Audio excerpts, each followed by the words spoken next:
Hello, and a huge warm welcome to you for the fourth and final episode of our mini series podcast, So You Want to Be Inclusive, with me, your hostess, Jo McMeekin, the founder and director of SENStory Group. My pronouns are she, her, and today I am so excited to be sharing with you the 7 framework pillars that sit within the SENStory framework. So when I am working with inclusive businesses, when I am delivering training and consultancy for businesses, I work on 7 areas that form a foundation for creating an inclusive business. Now, if you've listened to the other 3 areas, the other 3 episodes over the mini series, you will know that we've touched on pretty much all of them anyway throughout the last few episodes. But today I'm going to give you a rundown of each and every one of them.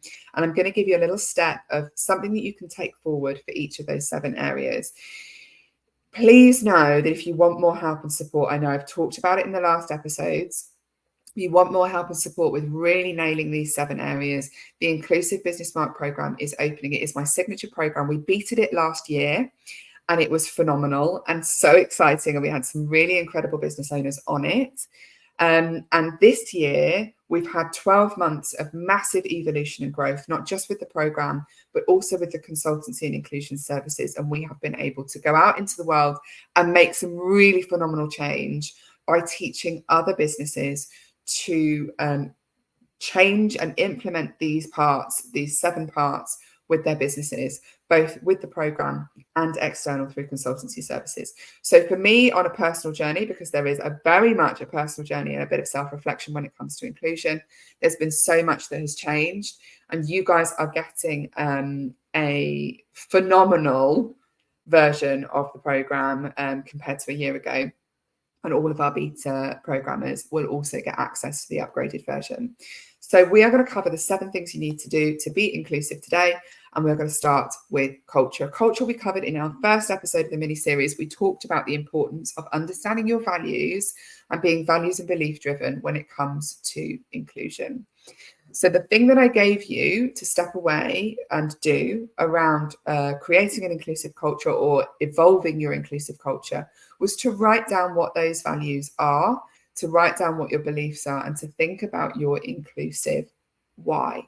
Why do you want to be an inclusive business? Now, for so many people, that will have been because it's the right thing to do. And it is, ethically, it is the right thing to do, but there is more to it than that. What is it about your fundamental personal experiences and beliefs that lead you to be driven to be inclusive?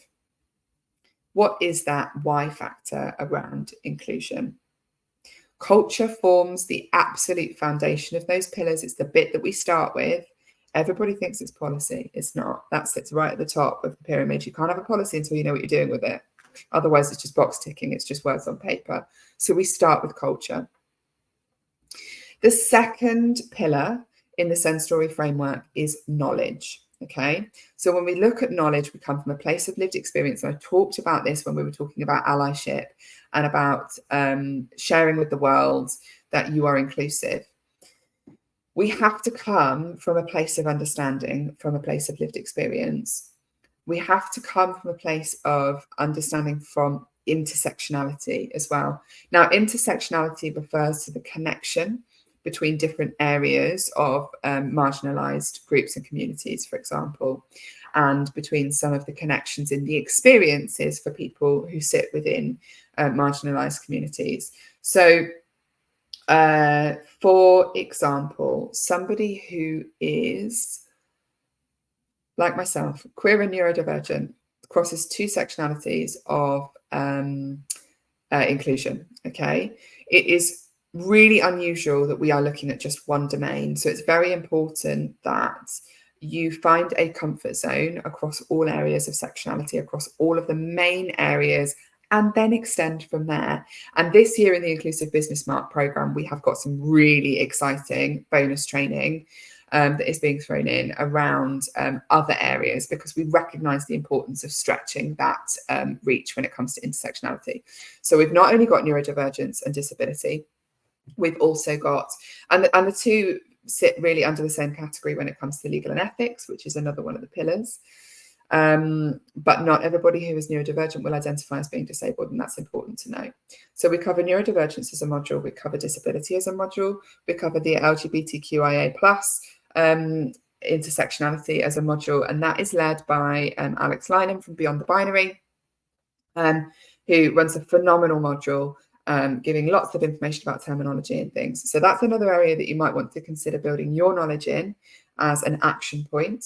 We have an ethnicity and diversity module that is led by EJ McDougall, who is an incredible trainer and a Black woman with plenty of lived experience. And she shares that really candidly. And it was just, she talks about representation. It was just such a brilliant training. And that sits within the Inclusive Business Mark as well. But these are people that you can go and reach out to. You can go and follow if you don't already follow them, and begin to learn just by sitting within their world. Another person that I would recommend that you follow are Lindsay McGlone and Tommy Powell, who are running the Claim to Means business. Danny Wallace is another really fantastic example. All of these people are great for building some knowledge around the intersectionality and around sharing from a place of lived experience, whether that comes from transphobia, homophobia, fat phobia, racism, ableism. All of those things are things that we need to become more aware of in that pillar of knowledge. And it's really important that a very simple way of building your knowledge is to go out and to find allies and activists and begin to understand the nuances behind those stories, behind those experiences, so that you can make connections and build your knowledge from a place of lived experience.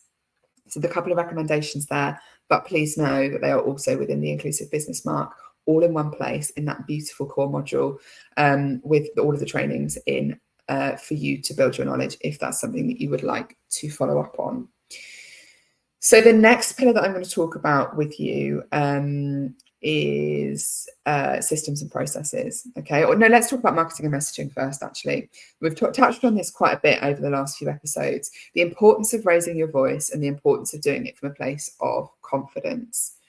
So when we talk from a place of marketing and messaging, it's about regularly sharing things in your business about what you do. So your challenge for today around marketing and messaging is to go and talk about what you are currently doing to work on inclusion. Now, you may have done that if you listened to yesterday's episode, episode 3, around how to tell the world you are an inclusive business. So if you want an extra bonus stretch for marketing and messaging, go out today and talk about some of the ways in which you are working to build accessibility into your business. So this will touch on accessibility and it will touch on marketing and messaging as well. And then think about how you can drop at least once a week something into your marketing and messaging that shares about what you are actively doing around inclusion and accessibility. Okay.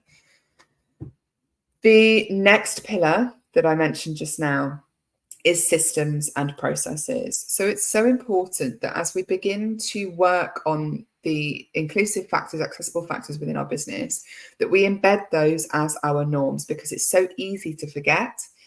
So as an example, part of my accessibility checklists I use for my systems and processes. We're building a sales page.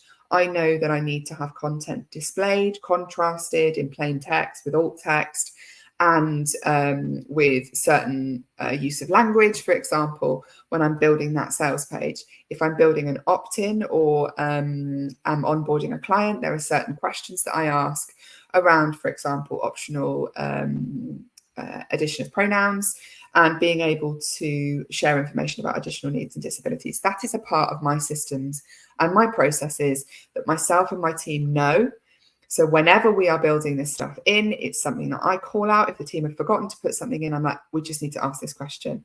We can only use this system if it gives us the functionality to be able to ask these additional questions that are so important to inclusion and accessibility for me and for my business. So my systems and processes have inclusion and accessibility embedded right the way through the things that we do, but there's always more to do. There's always more things that we can do. One of the things, as an example for me, is the accessibility functions on my website, and looking at the including more accessibility functions to my website. The functionality of my website at the moment is not as accessible as I would like it to be, and it's part of my inclusion and diversity plan. So the next phase up from there, then, we've already covered in an episode in itself, which is accessibility. We've talked about the digital and we've talked about the in-person elements of that. And it's important that we cover both of those. So we have the accessibility checklists and bundles that are made available to you within the Inclusive Business Mark, and you can rinse and repeat those and use those again and again. And they are available as a ready access resource on my website as well. So go back and listen to the accessibility module if you haven't already, because it will give you lots of tips there. One of the things I gave you to go away and do this week was around building alt text and building more description-based language to convey the feeling that you're wanting to put out to the world in your alt text. But one of the other things that you could do around digital accessibility is to consider your onboarding and your offboarding processes and meld the two of those things together between your systems and processes and your accessibility features, and begin to look at the venues that you use as well, and consider how you can build more accessibility into what you're doing for any in-person events that you are running. Event consultation around accessibility and inclusion is my absolute speciality. Those of you that know me well will know that I was the inclusion partner for the Big Festoon, and we've done so much work with Danny Wallace and the IATQB team around creating such a phenomenal, inclusive and accessible event. And that work continues with other events as well, such as Reclaimed Means Business, which is running on the 10th of October with Lindsay Baglone and Tommy Powell. So they are two brilliant events that are doing phenomenal work that I have consulted and supported with, and that we are providing breakout spaces for, both historically and in the future. So if you want some good examples of how to run events that are accessible and inclusive, please go and look at those, or reach out to me if you'd like some more support for event consultancy. But you'll get some amazing ideas just by looking at some of the things that we've done with both of those events. So let's think about this. I think we've only got one more pillar left, but it doesn't matter how well I know these pillars, I always have to count them off. So we've covered culture, we've covered knowledge, we've covered marketing and messaging, we've covered systems and processes, we've covered accessibility. We're going to cover legal and ethics next. So you have, so there's two more to go. You have a legal responsibility as a business owner to create reasonable adjustment under the Equalities Act 2010. And it's really important that you know and recognise that you have a legal responsibility. Inclusion isn't just a nice to have and a nice to do. It is absolutely essential to what we do as inclusive business owners, that we know what those legal responsibilities are. Again, this is another module that we cover in the Inclusive Business Mark, but you can go and look at the Equalities Act if you would like a bit of light reading to be able to understand your responsibilities as a business owner to create reasonable adjustment, okay? But what I'd like to touch on here is that legal responsibility is not the only responsibility that you have when you are running an inclusive and accessible business. The other responsibility that you have is ethical. Now, your legal responsibilities sit at a pretty low level, if I'm honest. And if we think about it, the Equalities Act is actually 13, 14, 15 years out of date now. It was produced in 2010, published in 2010, produced before that, really. Some of the language in it is very outdated. Some of the reference to terminology is not current and is not reflective of current acceptable terminology and approaches. So the law is one thing, but ethically, we have a greater duty and a greater responsibility as business owners to be doing more than just meeting our legal responsibilities. We have ethical responsibilities too. So familiarize yourselves with the term reasonable adjustment if you don't already know what that is, and maybe just take a little look at the Equalities Act 2010. See if you can spot, here's a challenge for you, see if you can spot some of the terminology within there that is old, is outdated, and needs to change. And if you do, then tag me in a post and let me know, and hop onto my Facebook profile and pop something in the thread for the 4th episode, the 7 things you need to do to be inclusive. Okay, we've got one more to go. We've covered, let me think about this, we've covered a culture, we've covered knowledge, We've covered marketing and messaging, systems and processes. We've covered accessibility. We have covered legals and ethics. And then the final piece of the puzzle is policy and paperwork. Now, this is the thing that everyone thinks that they've got to start with, and you don't, okay? This is right at the top of the pyramid. So I present this when I train for the Inclusive Business Market, or I deliver consultancy and training. I present this as a pyramid with culture right at the bottom, forming that foundation. And at the top, in that top little peak, is policy and paperwork. You cannot write your policy if you don't know, if you don't understand, if you don't live and breathe it, and if you're not prepared to write it from a place of truly knowing what it is that you do. So as part of the Inclusive Business Mark and Inclusive in a Day, that face-to-face day that we get together, we do also do it online as well. We sit down and we write your inclusion statement, your accessibility statement, and we write your ED&I policy, your equality, diversity, and inclusion policy. Now, if you don't have one of those at the moment, do not panic. It is important that you tell the world how you're inclusive, and it is important that that is written down in your policy and in your paperwork. However, a common pitfall with ED&I policies is that they are so wordy that they don't mean anything. Now, the way I teach you to write an ED&I policy, and I support you to write an ED&I policy, is to start with that inclusion statement, which I've already given you some hints and tips on this week, and to build your accessibility statement into it. Talk about what you believe, talk about what you do, and talk about what you need to do more of. If that is the very basis of the paperwork that you produce right now and publish right now in your business, that's okay. Go and do the work in the other 6 areas as well, but you can't refine that policy until you've done the work, until you understand the process and you understand lived experience, and you've built your knowledge, and you've begun to shout about it, and you've found your confidence, and you've got it embedded in your business. Those 7 areas are so fundamental to creating inclusive and accessible spaces, okay? So we've touched on each of those 7 areas. I've given you some golden nuggets, some quick wins to take away, to go and do some things with. We cover all of this module by module in the Inclusive Business Mark, which is launching on the 22nd of August, which I am so very excited about. I can't tell you. I know from experience, from having run this at Beta, and I know from having evolved so much in the inclusion consultancy work that we've done over the last year, that putting this out into the world for a second time is just going to have so much more impact. So if you have taken things away from this week, if you have sat and listened to these podcast episodes and gone, oh my God, yes, let me do more work. This is so values driven for me, and it's something that I really want to do. Please, please, please come and hop on a call with me, pop into my DMs, have a conversation with me about what is next for you. If the Inclusive Business Mark is it, then I am there to hold your hand. If it's not, I'm also there to signpost you, okay? I'm really passionate about supporting you no matter what stage you are at. So please come and talk to me. Please, let's have a conversation. Let's work out what you're going to do in these 7 areas next. You have got a ton of actionable things to go away and do. Tag me in everything. Share stuff with me. Tell me what you're doing. I want to know about it. It brings me so much joy to see the impact that you will be having in reaching more people and growing through inclusion and accessibility in your business.